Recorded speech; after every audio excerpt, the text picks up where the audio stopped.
Hello, everybody. This is Michael with Mikey Does Outdoors, and I'm coming to you with my next video. This one I'm kind of combining two because I went to Utah, never been to Utah before, and I went to two places. Bear Lake. I didn't get as much footage or photos of there, but it's really a neat place.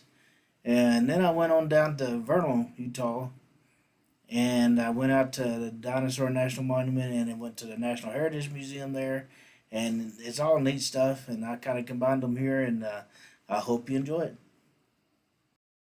Hello, everybody. This is Michael, and this is my campsite at Bear Lake at the KOA there, Garden City, Utah, and this is Bear Lake. And I'm glad that the color comes a little bit better through a little bit better with the video camera than it did on the iPhone, because this lake is really neat. It's got a sun hits it just right, and it's actually even brighter than it looks in here. But you can see that it's got that aquamarine color, and when the sun hits it just right, it is just bright and vivid. Really neat place. And then I did a little video selfie to show you that yes, this is me. I'm there, and you can see the lake in the background, the mountains on the other side. Just a and this is actually at the marina. You have to pay to go in, but once you pay for the day, you can leave and come back all you want to. And they have this parking little jetty out there where on either side where you can go out there and check things out and park. And the boats are behind there, and they come through their little pathway there to get out on the lake. And actually in the marina there, you can rent boats and you can rent ATVs as well. And so, one neat place. And it's still funny to me that half of this lake is in Utah and half of it is in Idaho. Yep, here it is. One day I rented one of these and went on the trails a little bit. I started going way off back in there, and then I got to thinking that I didn't about not knowing my. They had trail maps, but that didn't. Some of that stuff wasn't actually on those trail maps. That is what I discovered, and so I was a little concerned I might get lost, and so I came back a little closer and rode around a bit. Had lots of fun. First time I ever ridden one of these side by side kind of ATVs, but if you need to, you get to a super steep place and you just put it in 4-wheel drive and it just goes right up without even hesitating. And you got some neat perspectives of the lake from doing this, because I went up above the city and the lake, and you look down, you can see it, and it looks nice, neat from up there as well. Gives you a neat perspective. All the sailboats and stuff look teeny tiny from way up there.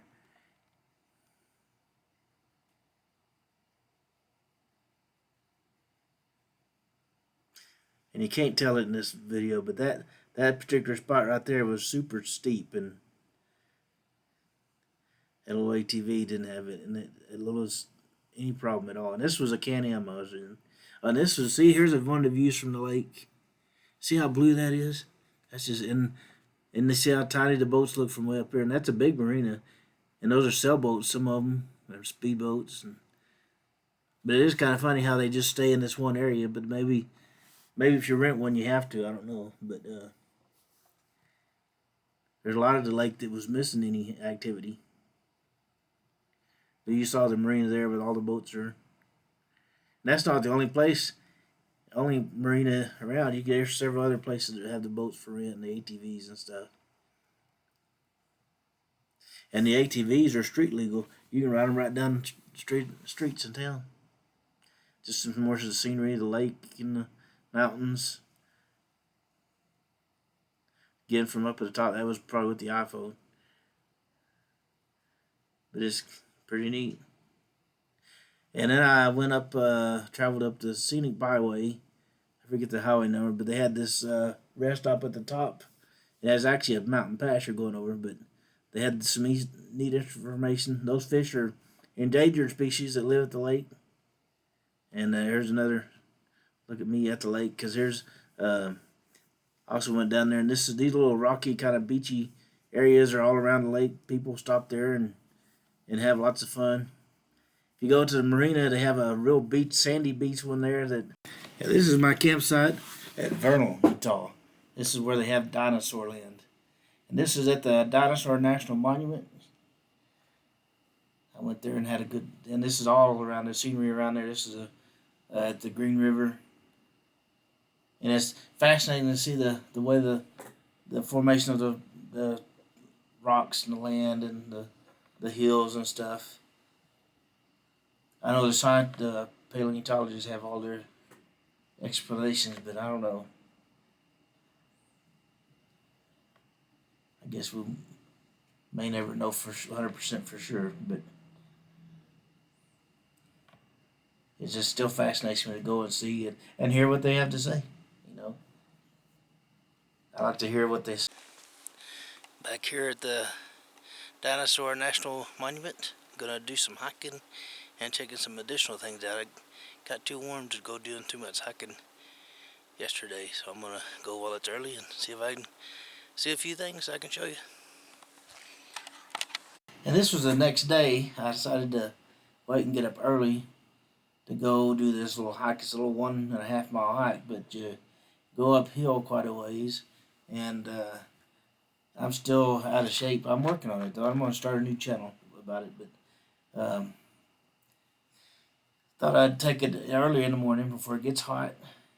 And if you want to, there's picnic tables around there. You can take the family, have a picnic, and do the hike, or see whatever you want to see around there. But I thought I'd show you some of the hike. You can see fossils. They don't come across very good on video camera, but you can go back there and you can see all kinds of fossils and stuff and different things from the past. Kind of fun to see. There's a cave back there that's kind of interesting to see. But it's a pretty good trail. It's just you need to be at a good enough shape to do that. Of course, the last part of it is you're coming down a hill. You'll see that in a little bit, but part of it is up a hill quite a bit. But and take water with you.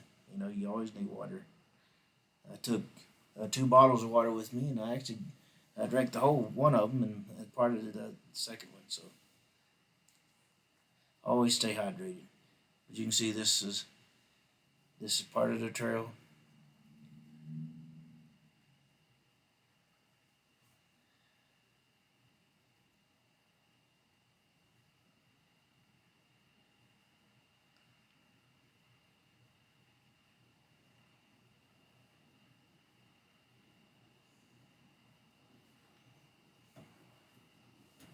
And it just goes on for, like I said, a mile and a half.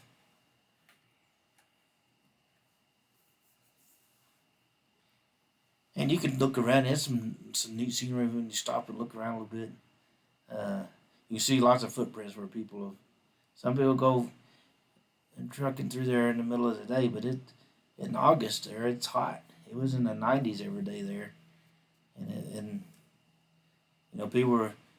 I was in the mountains before this, and it was nice, real nice. But I got here and I looked at the forecast for home and the forecast for there, and they were pretty much the same temperature. But anyway, and you get a little information here and there about where you go, what you're on, where you can go, and what you can see. But they leave these things there so that you can see that they're not making stuff up. But it's there. It's in the dirt still. And now you see we're going uphill.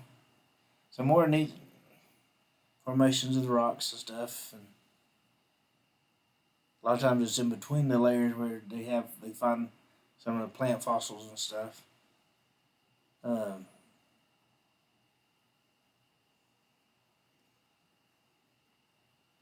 This is the going up, or at least part of it. They actually built in some steps on some of here comes the steps, and so to help people make it along and probably to protect the wilderness, and it gives you stay on the steps, and you can make it pretty good.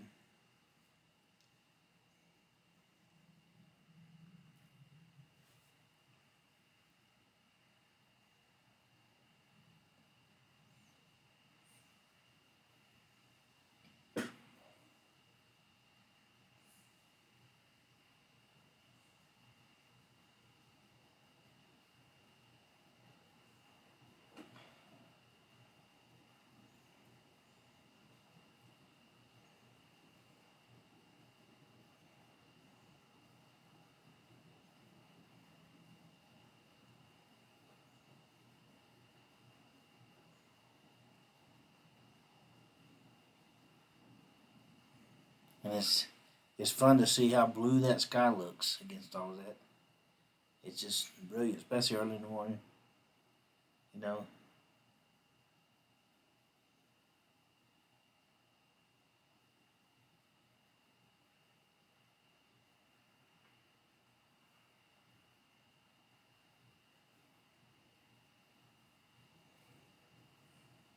and these images here are coming from a action camera that I have on a chest rig, and so you're kind of seeing what I see pretty much.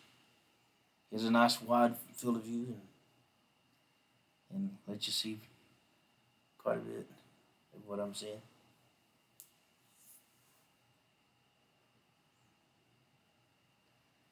Yeah, we'll be done with these steps, but there's places to stop all along the way and see all kinds of fossils and stuff, and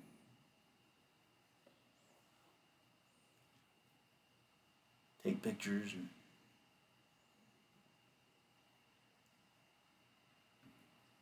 just enjoy some time outside. And it doesn't hurt to do this kind of thing and get some exercise in. I mean, well, I know I need some exercise. I got up quite a bit on this trip. Did lots of walking and stuff, walking uphill and downhill, and at higher elevation than what I'm used to. And so it really got me. Not as bad at this place, but at some of the mountainous places, it really did get me.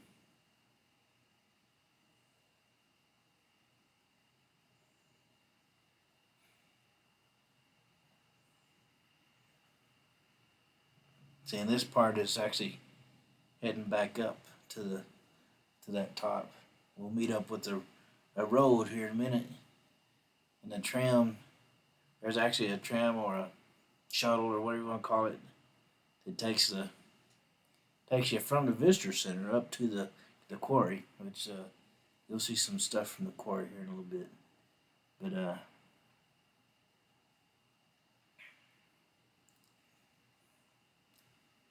few steps, and it's probably you can't be in bad shape to go up and do all of this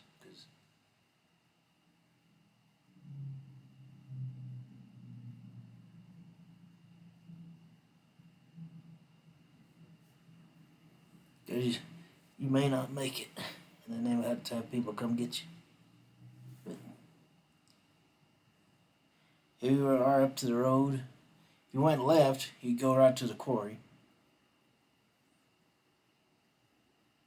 So you can almost see the roof of the quarry over to the left on over that hill there. If you go to the right, you go back down to the visitor center, and we'll go to the right. That was already the day before took the shuttle up to the quarry, and I got all the info I needed up there. It is fascinating though. Yeah, and you'll see some of that here in a minute. It had, and no photo or video does it quite as good a justice as actually going and seeing it in person. And I encourage all of you if you see this stuff and you're kind of like it and wouldn't mind seeing more of it, plan a trip and go see it because it's fascinating on video, but it's even better in person. And so then there's the quarry, and so and that's part of the quarry. You the unload there, and then here's all kinds of information inside the quarry. And there's some of the bone fossils are in the dirt still. I mean, and this one in here they actually have it done where you can actually kind of follow it through time phases if you want to. And they have one where you can walk right up there and feel of the bone versus the dirt. But and I agree with some other folks. Uh, I can imagine what would be going on if dinosaurs were still around. I'm glad they're not because we'd have problems. And then this is all from they have a natural history museum there in Vernal, and I went and checked it out, and it was neat too, interesting.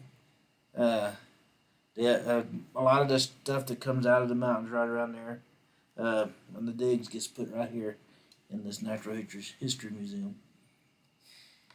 And just imagining some of those great big old dinosaurs roaming around. Yeah, it's just one of those things. I guess it's in some way it's too bad they're extinct, but it's a good thing they're not because we don't have to deal with them. And that's a mammoth. They have some all kinds of stuff inside, and then outside they have some just replicas, and that mammoth was one of them. And they're fun to see.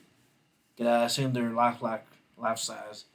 You know, apparently a stegosaurus is one of the most common things people find. But there's an allosaurus.